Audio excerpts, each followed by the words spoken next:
No.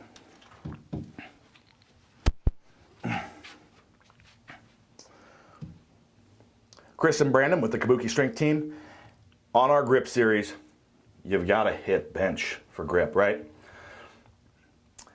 Many of you may not know, but back in 2008, I believe, there's a video floating around of me dropping 630 pounds on my face. I gotta find that. After that, I came back and benched 650, but nobody filmed it because everybody thought I was crazy and going to kill myself because it happened at full, went right off the back. So it happened because I had the bar right back here in my wrist.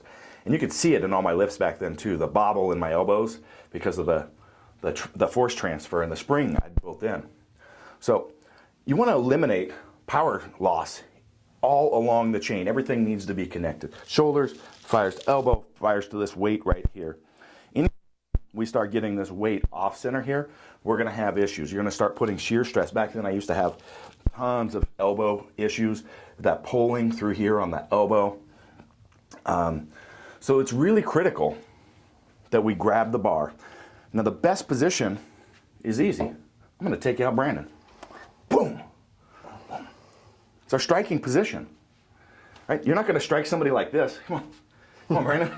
Some people do. And they get laughed at, okay, by the person they hit, who then turns around and actually knocks them out right after they're done laughing at them. But, I mean, think about it. I mean, it's one of those things that, oh, yeah, we want to strike right there, right? And that's how we want to bench. Now, the bar gets in our way a little bit sometimes. That's a little bit of a problem. So there's ways around that. But one of those is just learning to be comfortable with getting into this position right here, into your striking position. So you can get in this position. A lot of people are afraid of it because they feel the bar is going to roll off the front of their hands. So that takes a little bit of getting used to. Another position I see people use that can mimic this well is to actually just put the thumb under the bar if you've got some mobility issues that are not allowing. This kind of gives you a little bit of leeway here. As you're setting up on the bar, you can forcefully push your thumb out of the way so that the bar is sitting in an angle across the palm. Now it's sitting on the base of that wrist, and I've just pushed my thumb out of the way.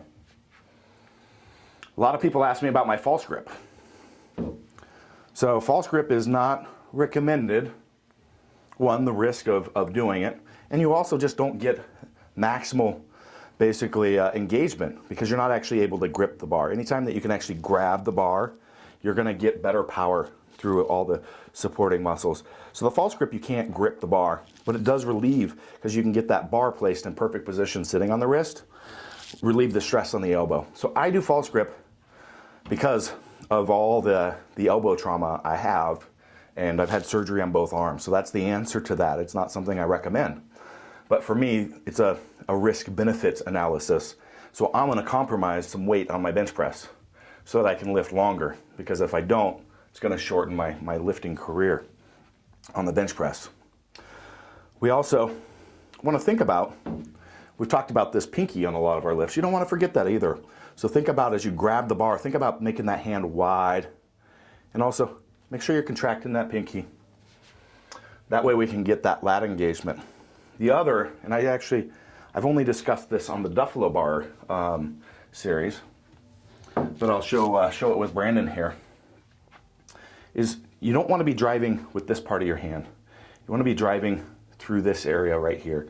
So you're driving through this area, boom, we get maximal lat engagement and better scapular engagement. So Brandon, you can feel that while I'm driving here. Now, drive out here. You feel a significant difference, don't you? Yeah, big difference. So that can get missed, and people are driving with this, especially if you've got some wrist mobility issues, and that can be one of the issues with a few of those grips that I showed you. Everything's a little bit of compromise. So I'm not giving you a specific, here is the best. Here's a number of things to play with. So is that one where I'm pushing my thumb out of the way. It might be a little bit harder to drive and push through this area. So you've got to play around with a few of those. Brandon, I'm sure you've got a few other ones that you, kind of approaches that you play with, or? In terms of grip, I think you really hit it all. It is so. I think this is something that people do because it feels safer, right? To hold that bar in the back of our hand. I don't know if you can see that. Yeah, that's very the well. natural. I mean, so many people do that. Right, because there's not as great of a fear, not risk, but there's not as great of a fear of it rolling out this way if that wrist is cocked back. I think Mark Bell has a term for this, like hand position, but we won't mention it on this video. It's not quite PC. But we need to get away from that fear because the risk, in my opinion, doesn't increase when we have it here, but our potential benefit does increase. Absolutely. You just got to get away from that fear a little bit. It's safer, and you're going to bench more. That's the hand. A lot of people do that, and then they make up for it by stacking this wrist wrap back here. But you have you just put a spring in the chain, and you're losing power. You're starting to pull on a bunch of muscles that pull on a whole lot of other things. So we've got to get away from it. So that's primary number one. That's the imperative piece on the bench is you need the bar centered above the wrist, right there. You want that firing right there. And you can see that when someone's benching, when they'll have right when they go to press, there'll be a little bobble in their elbow all the time if they don't have that. Two, we want to drive through this area of the palm right here. Secondary importance, okay? Tertiary importance, do a little pinky engagement.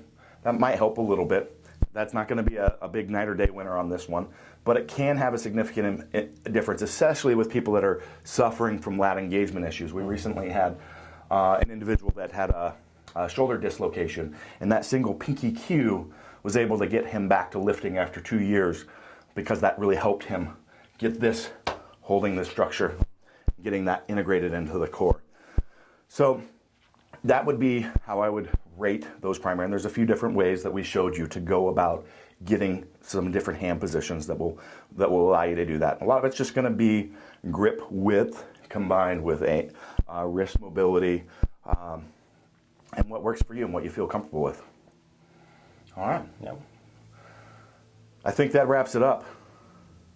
So have fun putting some heavy weights in your arms and benching.